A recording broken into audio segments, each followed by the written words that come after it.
Ayat terakhir-terakhirnya adalah ya bani Adam, wahai anak Adam, kita dipanggil semuanya. Setelah Allah ceritakan panjang lebar tadi kisah ayah kita Adam dan istrinya Hawa, kata Allah, hai anak Adam, qad anzalna alaikum libasa yuwari sawatikum warisha. Sesungguhnya kami telah menurunkan kepada kalian pakaian untuk menutup aurat-aurat kalian dan pakaian yang indah juga perhiasan-perhiasan. Walibasut taqwa dzalika khair. Pakaian ketakwaan yang menutup aurat lebar, tidak membentuk aurat itu, tidak memperlihatkan bagian tubuh, adalah pakaian yang paling baik.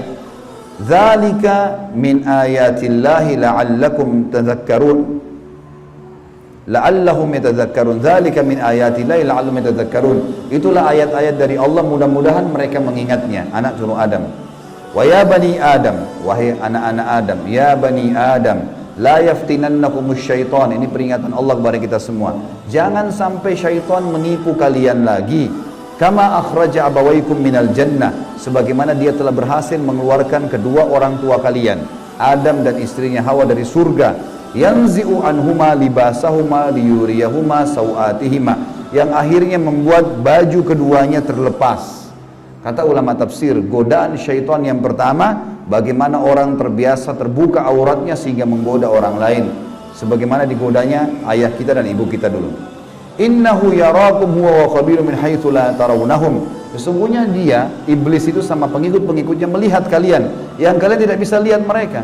Kita nggak bisa lihat iblis, tidak bisa lihat syaitan, tapi mereka bisa lihat kita. Di sekitar kita mereka ada. Inna ja'alna syayatina awliya lil ladzina la yu'minun. Dan kami jadikan orang-orang atau syaitan-syaitan pemimpin dan teman-teman orang-orang yang tidak mau beriman. Jadi ayat-ayat yang panjang lebar tadi teman-teman sekalian, mohon maaf ini agak panjang tadi saya bacakan, karena memang di situ inti yang kita ingin jelaskan. Kalau ayat kita manusia pertama pernah lihat malaikat, pernah lihat iblis, tahu iblis itu musuh, tapi pernah melakukan pelanggaran. Dan Adam alaihissalam pada saat itu taubat kepada Allah. Dan Allah sudah bongkar siapa tuh syaitan, disuruh jadikan sebagai musuh. Tahu musuh teman-teman? Kalau saya lagi pegang pedang, syaitan lagi pegang pedang, musuh saya lagi pegang pedang di medan perang, saya harus berhati-hati menangkis serangan atau menyerang. Kalau saya diam, diserang tidak nangkis, saya akan dibunuh. Syaitan akan selalu berusaha, targetnya adalah menyesatkan, membunuh manusia. Kalau kita lepas misalnya daerah-daerah terbuka sedikit, dibelah sama dia nggak akan coret, dia akan tusuk, berusaha supaya kita mati.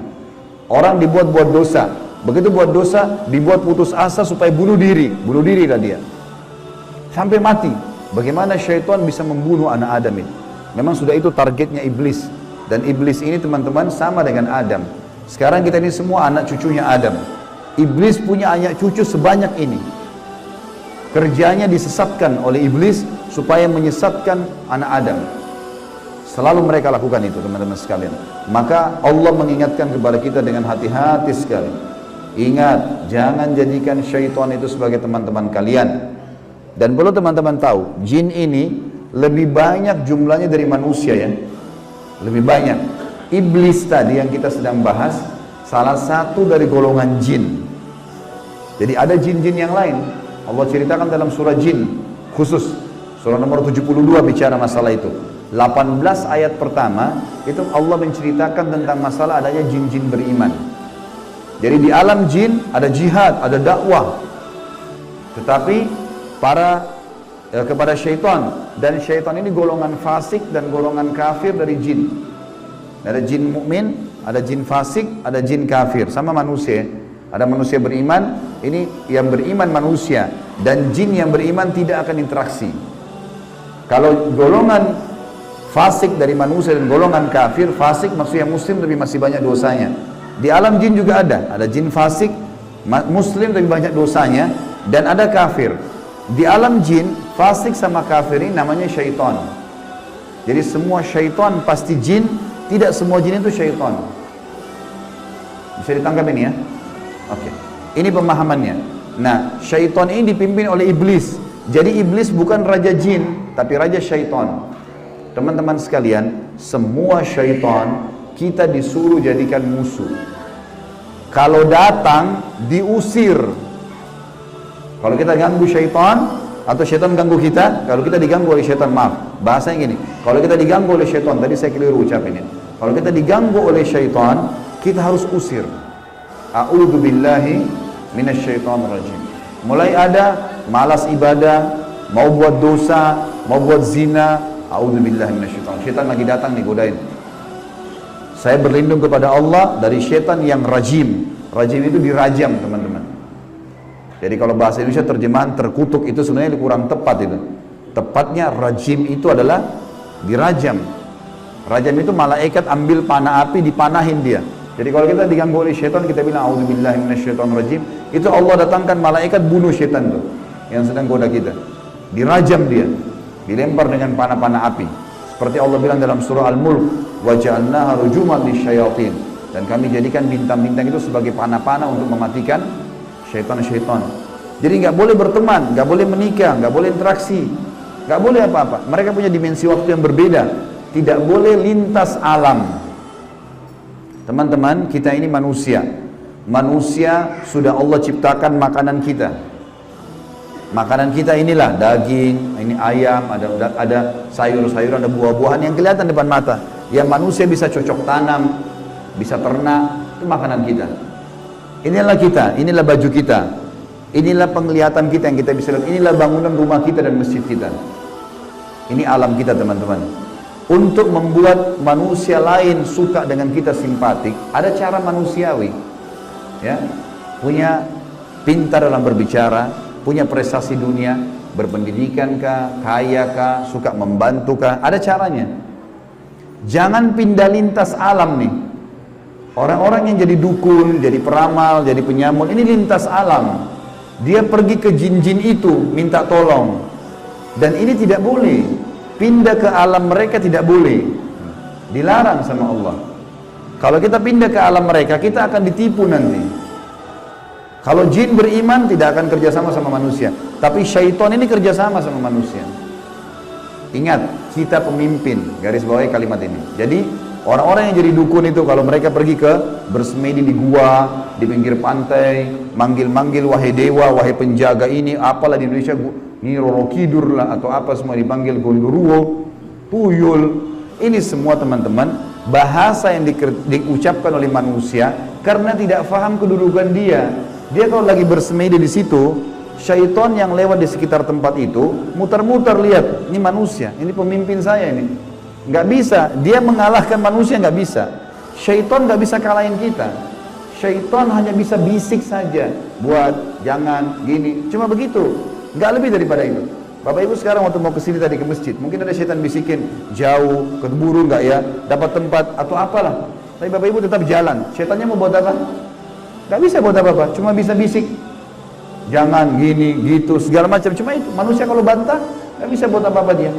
Nggak bisa syaitan menjelma cekik kita, enggak, kamu harus berzina. Nggak. Syaitan cuma bisik, itu zina, itu perempuan, itu begini. Tapi kalau saya bilang enggak, saya nggak mau. Terus syaitannya buat apa? Nggak bisa buat apa-apa, lemah sekali. Allah bilang inna kaidah syaitani kana dha'ifa. Syaitan itu lemah sekali. Kalau ada manusia yang tidak faham tentang kedudukan mereka sebagai khalifah, ditipulah oleh syaitan itu. Sama tadi orang bersemedi itu. Sebenarnya teman-teman sekalian, di muka bumi ini yang mengatur kadar udara, oksigen yang kita hirup, populasi manusia, populasi hewan-hewan, kadar panas udara, api, air, segala macam, ini ada malaikat-malaikat. Teman-teman kalau mau baca surah Al-Ma'arij dan surah Al-Buruj, surah nomor 77 dan surah nomor 79, di situ disebutkan panjang lebar tentang tugas-tugas malaikat. Jadi yang urus lautan, urus gunung, urus tumbuh-tumbuhan, semua ini malaikat, makhluknya Allah. Rukun iman kita yang kedua, kita harus yakin mereka ada. Nah, kalau ada manusia datang ke gua-gua ini, minta-minta, panggil syaitan, panggil dewa, panggil penjaga gua atau apa saja, syaitan di sekitar situ tadinya takut sama manusia ini. Makanya orang kalau bersemedi nggak pernah kurang dari 3 hari, 1 minggu, ada yang 1 bulan, ada yang bertahun-tahun bersemedi. Baru syaitannya keluarin suara tuh. Dilihat orang ini kok bodoh benar, duduk nggak makan, nggak minum. Iya, kamu mau apa? Saya mau ilmu kebal. Lihat, perhatikan syaitan tipu dia. Disuruh makan kotorannya sendiri, disuruh minum darah, disuruh ini, lintas alam lain nih. Manusia tidak mungkin mau minum darah, fitrahnya kita nggak suka itu. Alam kita beda, kita nggak boleh makan itu memang. Allah buat kita nggak suka itu. Syaitan suka dengan bau-bau busuk. bau kotoran. Manusia nggak suka. Syaitan suruh manusia ini ikuti dia, suruh bersemedi. Dan ini disebutkan teman-teman, sebab turunnya surah jin ini karena ada orang-orang Arab jahiliyah dulu. Mereka ini teman-teman kalau kalau lagi perjalanan bagi safar, kepala sukunya, kepala kafilah, kepala perjalanan itu kalau sudah istirahat di satu lembah, dia tiba-tiba keluar, dia ambil setengah bekal makanan, dia bawa ke tengah-tengah lembah, lalu dia bilang begini, wahai penjaga lembah, ini setengah bekal kami, jangan ganggu kami ya. Ini perkataan siapa? Perkataan kepala kafilah tadi. Maka Allah bongkar dalam Al-Quran, dalam surah Jin, Allah katakan 18 ayat pertama diantaranya, fazaduhum rahaqa. Maka syaitan-syaitan di sekitar lembah itu semuanya makin mengerjai mereka, makin jadi tuh. Kalau ada satu kampung misalnya kayak di Indonesia ini paling banyak seperti itu. Ada satu kampung lewat jembatan, tersebar berita, itu di jembatan kalau malam hari ada nenek-nenek tuh. Syaitan tunggangi itu isu. Kalau ada orang takut, makin jadi, makin kelihatan. Yang lihat hanya orang yang takut saja. Orang yang tidak takut tidak bakal lihat. Tidak bakal kelihatan. Tentu teman-teman sekalian, kita ini sampai azan Isya, sholat Isya dulu baru kemudian kita lanjutkan materinya. Teman-teman sekalian, kalau ada satu rumah, orang bunuh diri di situ. Orang bunuh diri. Kalau kita lewat, pagarnya rumah orang itu 10 meter. Kita lewat 1 meter pertama, 2 meter pertama, semua syaitan di sekitar rumah itu bisikin kita. Itu yang bunuh diri perempuan, rambutnya panjang, matanya belalak, keluar darah dari hidungnya. Terus, sebelum antum ini, anda ini ngelewatan 10 meter pagar itu. Dia takut-takutin. Kalau kita takut di 5 meter misalnya, balik ke sana kita lihat benar tuh. Perempuan yang gantung diri itu kita lihat, padahal sebenarnya tidak ada. Itu permainan syaitan di sekitar rumah itu. Ini saya bongkar kedoknya biar bapak ibu tahu. Jadi syaitan kalau di sini marah sama saya, biarin aja dia marah. Karena emang dia begitu kerjain manusia. Dia kerjain manusia. Kalau ada teman kita jalan tanya, kamu takut gak? Kamu lihat gak? Dia bilang enggak, karena dia tidak takut. Kalau dia takut, dia bayangkan nenek-nenek misalnya. Dia lihat nenek-nenek di sana. Jadi orang makin benar, makin tahu tauhid ini, makin tahu kisah awal Nabi Adam, musuh kita syaitan, Allah bilang syaitan itu lemah, tidak bisa buat apa-apa. Ini semua teman-teman sekalian akan membuat seseorang di antara kita jadi kokoh, jadi tidak mudah tergoda oleh syaitan. Dan ini makna daripada hadis Nabi SAW. Hai Ibnu Khattab, Umar bin Khattab, kalau kau lewat di sebuah lembah, syaitan tahu kau lewat di lembah itu, dia cari lembah lain. Padahal Umar nggak pernah lihat syaitan itu. Syaitan yang lihat Umar. Kok bisa syaitannya takut? Karena tahu kalau Umar ini sudah tahu sedikit ada gangguan syaitan, langsung Umar baca A'udzubillahi minasyaitonirrajim. Berarti Allah utus malaikat bunuh dia. Orang-orang yang takut saja, yang belum paham, baru kemudian dikerjai oleh syaitan itu. Seperti itulah Bapak.